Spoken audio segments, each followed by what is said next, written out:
Matapos aprubahan ng Toll Regulatory Board ay ipatutupad na ng Cavitex Infrastructure Corporation ang dagdag singil sa toll sa darating na Martes, October 28.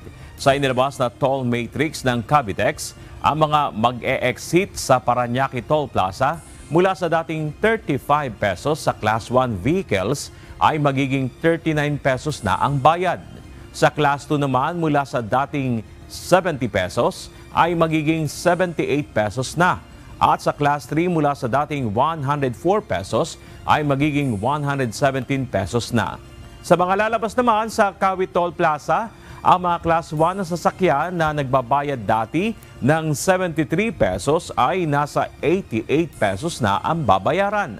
Sa Class 2 naman mula sa dating 146 pesos ay 176 pesos na. At sa Class 3 na mula sa dating 219 pesos ay nasa 264 pesos na ang sisingiling toll.